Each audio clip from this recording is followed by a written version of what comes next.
क्या नाम है जी? कौन जात हो? अरे आप ही से पूछ रहे हैं। यहाँ हम प्रवचन थोड़े दे रहे हैं, मुंह में बकार नहीं है, बोलने में शर्म लगता है। यहाँ प्रवचन दे रहे हैं कि ध्यान से एकदम मग्न होकर के सुनना है। पूछ रहे हैं, बताइए कौन जात हैं आप? क्या नाम है आपका? नहीं समझ में आ रहा है कुछ ना समझ में आ रहा है। चलिए पूरा समझाते हैं। सबसे पहले आप इस वीडियो को देखिए, उसके बाद हम आपको पूरा मामला समझाएंगे। लेकिन सबसे पहले ध्यान मग्न होकर इस वीडियो को देखिए।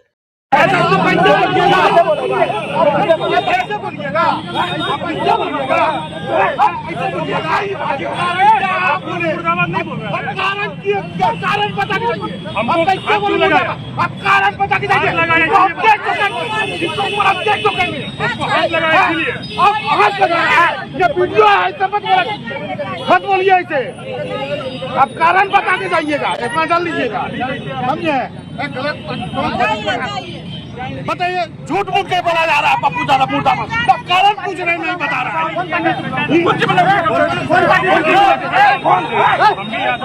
ज्यादा में तो तुम्हें क्या बोलेगा? आप हटा ले।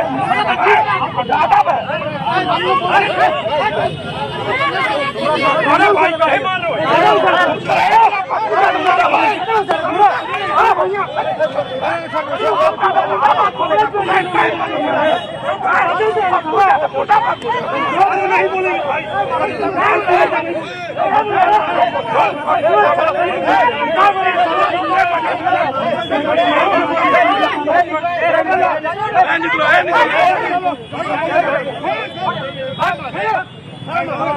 छोड़िए जाने।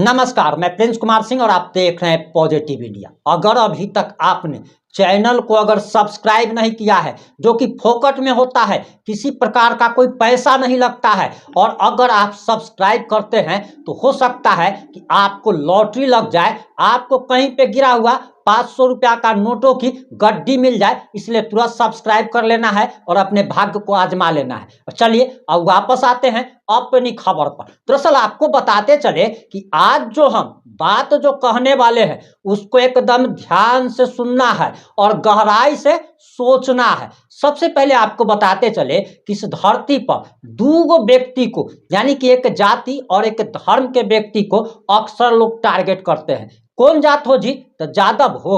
और जादव अगर हो तो इसका मतलब है कि तुम दबंग होंगे, इसका मतलब है कि तुम गुंडागर्दी करते होगे। ये एक छवि बन गई है। तुम मुसलमान हो जी, मुसलमान हो इसका मतलब है कि तुम आतंकी होगे, तुम आतंकी गतिविधि में शामिल होगे। यानी कि इसका नाम सुनते ही लोगों के मन में एक छवि उभर आती है। अब ये छवि आखिर किसने बनाई, तो आपको बताते चले कि कुछ गिरे हुए लोगों ने इन लोगों की छवि खराब कर दी।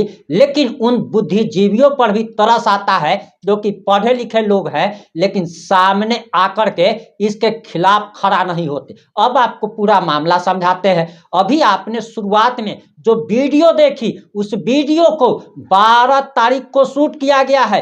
12 जनवरी 2025 की वो वीडियो है और हमारे हाथ लग गई है। और आपको बताते चले कि 12 जनवरी को आदरणीय, सम्माननीय, गरीबों के सबसे बड़े दुर्दांत मसीहा पप्पू यादव जी द्वारा बिहार बंद का आह्वान किया गया था। और बिहार बंद के दिन की ये वीडियो बताई जा रही है।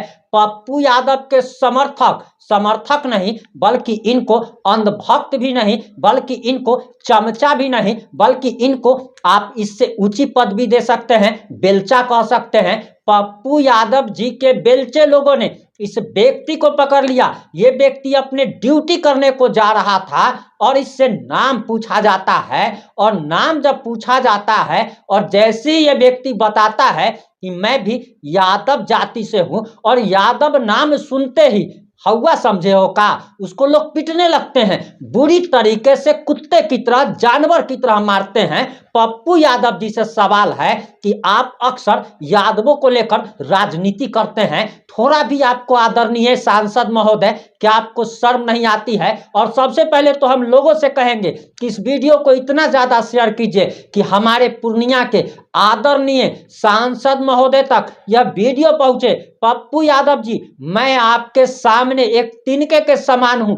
आप अगर एक बार अगर इधर से उधर अगर आप घूम जाएंगे तो मेरा ऐसा व्यक्ति कहां उड़ के चला जाएगा उसका कुछ पता नहीं चल पाएगा। लेकिन आपसे एक चींटी होने के नाते और आप एक हाथी होने के नाते इस सवाल का जवाब जरूर दीजिएगा। पप्पू यादव जी, आप कहते हैं कि मैं यादवों का सबसे बड़ा मसीहा हूं।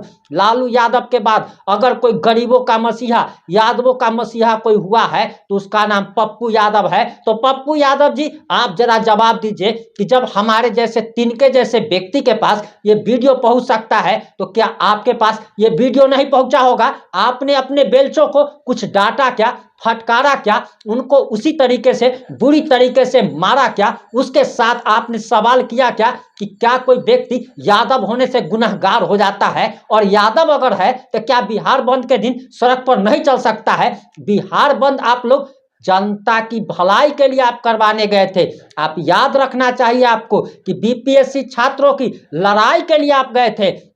लेकिन इस दौरान आपके चमचे और बेलचों ने जो सड़कों पर जो गुंडागर्दी की है, इस गुंडागर्दी का जवाब तो आदरणीय सांसद महोदय आपको देना ही पड़ेगा। और ये यादव की बात नहीं है, मैं सिर्फ और सिर्फ उस व्यक्ति का जात इसलिए बता रहा हूं क्योंकि आपने वीडियो में जरूर देखा होगा। और अगर आप भूल गए हैं तो एक बार फिर से जाकर के देख लीजिए कि वो व्यक्ति, उसके साथ बहस होती है, उसको कहते हैं कि इधर से नहीं जाना है, आज बिहार बंद है, लेकिन वो व्यक्ति जैसे ही कहता है कि अरे भाई मैं भी तो यादव हूं, पप्पू यादव भी तो यादव है, इतना कहते ही उसके साथ मारपीट होने लगती है। और ये क्या कह रहे हैं कि तुम पप्पू यादव मुर्दाबाद बोल रहे थे, यानी कि इस देश में, इस राज्य में, अरे पप्पू यादव तो सीधे तेजस्वी यादव को क्या क्या बोल देते हैं। तो कहाँ कभी देखे हैं तेजस्वी यादव जो है पप्पू यादव से हर चीज में बड़े हैं, औकात में हो, पद में हो या हर चीज में, लेकिन कहाँ तेजस्वी यादव पप्पू यादव को पटक के मारने लगे? कहाँ आप लालू यादव के बारे में बहुत कुछ बोलते हैं, आप प्रधानमंत्री नरेंद्र मोदी के बारे में बोलते हैं। आदरणीय सांसद महोदय, सवाल आपसे है क्योंकि आप भी मुखर होकर बोलते हैं, आप भी बहुत लोगों के खिलाफ बोलते हैं। आप तो प्रशांत किशोर के बारे में न जाने क्या क्या बोलते हैं, प्रधानमंत्री जी के बारे में बोलते हैं, माननीय मुख्यमंत्री जी के बारे में बोलते हैं। कहाँ सीएम आपको पटक करके मारने लगे? और कोई अगर मान लीजिए कि पप्पू यादव मुर्दाबाद ही कह दिया तो कौन सा बड़ा गुनाह कर दिया जी? कोई कह नहीं सकता है क्या? सब आपको प्यारे करेगा? ऐसा हो सकता है? सबका जो है सो चाहने वाला भी होता है, विरोधी भी होता है, हमारा भी विरोधी है। तो हम कहाँ कौन दर्शक, बहुत सारा दर्शक तो आता है कमेंट में हमारी पूजनीय माता जी या बहन जी को याद करके चला जाता है, तो कहाँ उसको हम घर में घुस करके पटक्का मारने लगते हैं? ऐसा कभी किए हैं क्या? ऐसा कर सकते हैं क्या? कोई हम बहुत बड़का दादा हैं? पप्पू यादव जी आप हैं क्या? और आपसे सबसे बड़ा सवाल कि आपने उस कार्यकर्ता पर क्या कार्रवाई की जो कि साफ साफ गुंडागर्दी कर रहा है? कोई पप्पू यादव मुर्दाबाद बोल देगा तो उसको आप पटक के मारने लगिएगा? आपका मतलब क्या हो गया? आप सांसद हैं, इसका मतलब क्या है? अरे आप बहुत कुछ कर सकते हैं, हम तो तिनके के समान हैं, हमको भी चाहिएगा तब पटक के मार सकते हैं आप। लेकिन जब तक जिंदा रहेंगे अन्याय के खिलाफ बोलते रहेंगे। और यादव समाज से भी हम कहेंगे कि आपको इसके लिए आवाज उठानी चाहिए। आप आवाज किसके लिए उठाते हैं? लालू यादव का झंडा उठाने के लिए आपके पास समय है, चोर चुहार के लिए आपके पास आवाज उठाने के लिए समय है, संतोष रेणु यादव जेल जाता है तो उसके लिए आपके पास समय है। इसके लिए आपके पास समय नहीं है कि एक यादव को 20 सड़क पर कैसे पटक करके मारा जा रहा है। और उसकी गलती सिर्फ यही है क्योंकि उसने बताया कि मैं भी यादव हूं। ये क्या बड़ी गलती है? और पप्पू यादव के समर्थक आरोप लगा रहे हैं कि ये पप्पू यादव मुर्दाबाद बोल रहा था। ठीक है, मुर्दाबाद ही बोला, इसका मतलब क्या है? हमारा देश स्वतंत्र है और स्वतंत्रता का अधिकार सबको है, अभिव्यक्ति की आजादी सबको है। पप्पू यादव जी आप भी याद कीजिए, आप भी बहुत लोग के खिलाफ बोलते हैं, आपके लोग भी बहुत लोग के खिलाफ बोलते हैं। तो कहाँ कौन पटक करके अगर सब आप ही के बताए हुए रास्ते पर अगर चलने लगेगा, और जो कि आपको तो लाखों लोग लाखों लोग अगर नहीं मानते तो आप निर्दलीय कई बार कैसे जीते? इसका मतलब है कि लाखों लोग आपको प्यार करते हैं, लाखों लोग आपको पसंद करते हैं, लाखों लोग आपके लिए जान देने के लिए तैयार रहते हैं। तो बहुत सारे लोग आपका विरोध भी करते होंगे। आप कई बार निर्दलीय सांसद जीते हैं, आप कई बार चुनाव जीते हैं, अपने दम पर जीते हैं और आपकी तारीफ करनी होगी कि तेजस्वी यादव का विरोध, कांग्रेस का विरोध, बीजेपी का विरोध, सीएम नीतीश कुमार का विरोध, इसके बावजूद भी आपने प्रचंड जीत हासिल की। लेकिन इसका मतलब ये नहीं है कि आपके आदमी लोग गुंडागर्दी करने लगे। पप्पू यादव जी, आदरणीय सांसद महोदय, इससे आपकी छवि खराब हो रही है।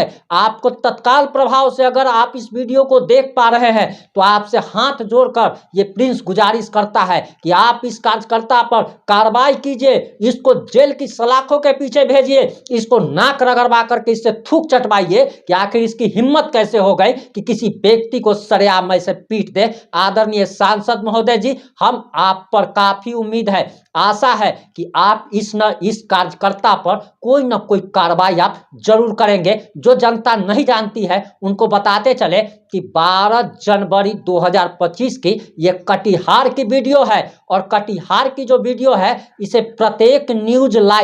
प्रत्येक लाइव न्यूज जो है उसने अपने चैनल पर प्रसारित किया है। आप जा करके उसके फेसबुक पेज पर 12 जनवरी 2025 का अपलोड ये वीडियो देख सकते हैं।